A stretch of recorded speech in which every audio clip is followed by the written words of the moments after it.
Salam sejahtera dan salam jumpa lagi untuk Anda sekalian. Dimanapun Anda berada,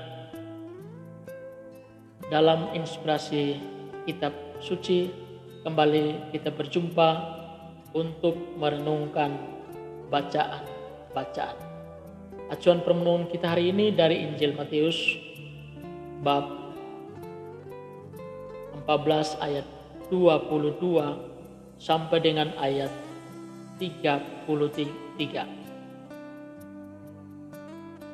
Pada kesempatan ini saya hanya mau mengarahkan kita untuk merenungkan arti sebuah doa. Saudara-saudari yang terkasih, saya mengawali 1-2 permenungan kita tentang arti sebuah doa ini dengan sebuah cerita.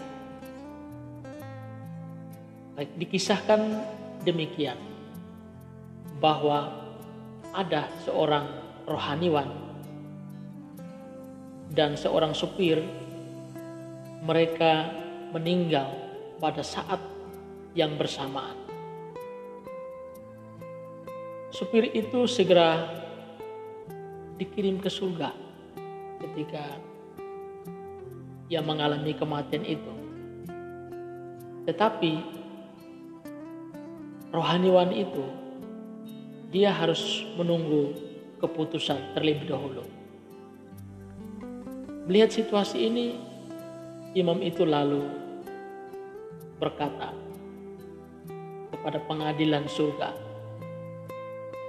"Saya tidak keberatan kalau supir itu masuk surga.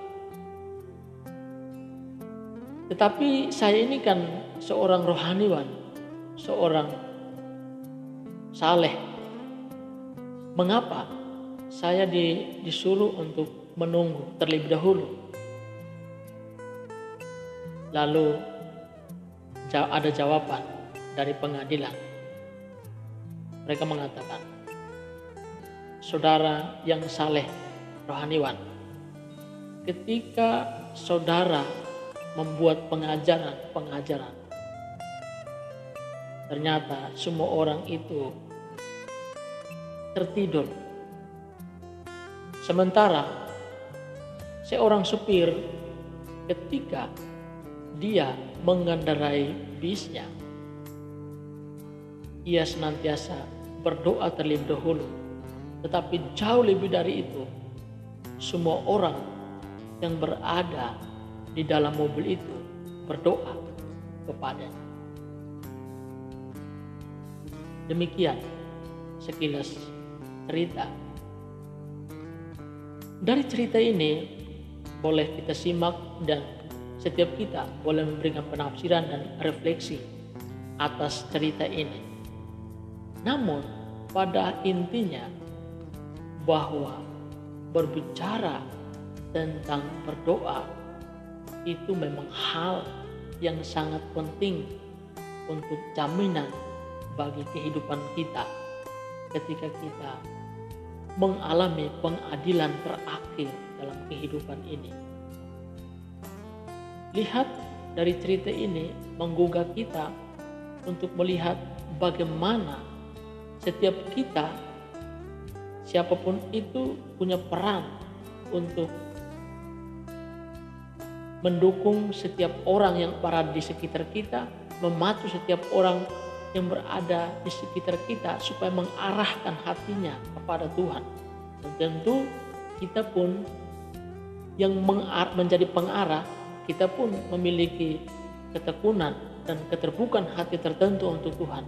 Tapi lihat pada intinya, semua yang kita lakukan harus terarah kepada Allah dalam doa untuk arti sebuah kebahagiaan atau keselamatan. Dan karena itu berbicara tentang doa itu adalah cara terindah bagi kita untuk senantiasa membangun komunikasi yang intim dengan Tuhan, supaya kita diberi arti dan sungguh diarahkan menuju tujuan sejati dalam kehidupan kita. Bacaan Injil hari ini mengingatkan kita, menggugah kita tentang bagaimana Yesus dalam seluruh kehidupannya selalu berkesempatan, selalu menyendiri, selalu memberikan waktu, ruang dan waktu yang istimewa untuk membangun komunikasi dengan Bapa di surga. Sehingga ia dimampukan, sehingga ia diberikan kekuatan dalam kemanusiaannya untuk mewartakan atau menyatakan kerajaan Allah dalam kehidupannya. Melihat apa yang dilakukan Yesus, kita lalu boleh bertanya dalam kehidupan kita, seberapa banyak dan sejauh mana kita telah memberikan ruang dan waktu kita untuk berdoa kepada Allah, membangun komunikasi yang intim dengan Allah dalam suasana dan kondisi diam kita. Karena kalau kita lihat dalam kehidupan kita setiap hari, sebagian besar kehidupan kita lebih fokus kepada kesibukan, profesi, kerja kita untuk memenuhi kebutuhan jasmani kita. Tapi seberapa banyak, sedalam mana kita senantiasa membangun komunikasi yang intim dengan Tuhan untuk kesejahteraan jiwa kita. Ini menjadi pertanyaan yang patut kita refleksikan sebagai orang-orang yang telah percaya kepada Allah yang telah menciptakan kita. Karena hanya doa merupakan jalan yang terindah, terbaik bagi kita untuk senantiasa membangun komunikasi yang baik, intim dengan Tuhan. Maka dalam hubungan dengan bacaan Injil hari ini, cerita kisah tentang bagaimana Yesus sebelum kembali mewartakan Injil, ia senantiasa menyempatkan atau menyediakan ruang dan waktu untuk menyendiri supaya bisa berkomunikasi dengan Tuhan. Ini menjadi contoh teladan bagi setiap kita pengikutnya supaya senantiasa punya waktu, punya ruang untuk membangun komunikasi dengan Tuhan. Tetapi jauh lebih dari itu, kita pun perlu bertanya dan patut menjadi refleksi kita, mengapa kita perlu berdoa? Tadi saya telah mengatakan bahwa doa merupakan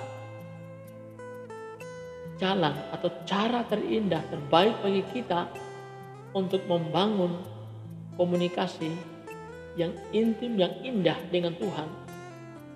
Tetapi di samping itu juga bahwa dengan berdoa itu kita menyadari bahwa kita memiliki pencipta. Kita sadar bahwa Allah sebagai yang maha besar, yang maha rahim, dialah yang telah menciptakan kita. Lihat, perlu ada kesadaran bahwa kita ini adalah makhluk ciptaan dan Allah adalah pencipta. Maka doa kita merupakan juga satu bentuk kesadaran kita bahwa kita memiliki Allah yang maha besar yang telah menciptakan kita. Selain dari itu, dengan doa itu juga merupakan satu bentuk sikap kerendahan hati kita di hadapan Tuhan. Jadi orang yang berdoa itu artinya orang yang mau merendahkan diri di hadapan Tuhan.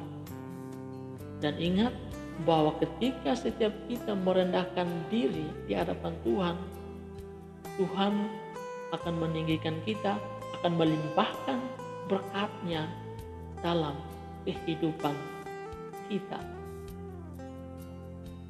Dan pada akhirnya dapat dikatakan bahwa doa juga merupakan satu bentuk penyerahan diri kita yang total kepada Allah.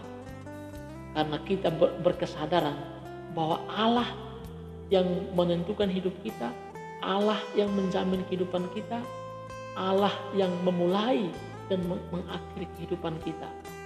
Maka ketika kita berdoa, berarti kita menyatakan sikap penyerahan diri kita yang total kepada kehendak dan rencana Allah. Mari kiranya dengan inspirasi kitab suci hari ini dan kepada kita semua diarahkan untuk melihat pentingnya arti doa, maka kita berharap bahwa hari-hari hidup kita perlu kita isi, perlu kita berikan ruang dan waktu yang cukup untuk membangun komunikasi dengan Tuhan. Karena Tuhanlah yang menjadi awal dan akhir atau tujuan dari kehidupan kita. Jangan pernah menyepelekan doa, karena doa adalah cara terindah bagi kita untuk membangun kedekatan, komunikasi yang intim dengan Tuhan yang telah menciptakan dan memberi arti untuk kehidupan kita. Tuhan Yesus memberkati.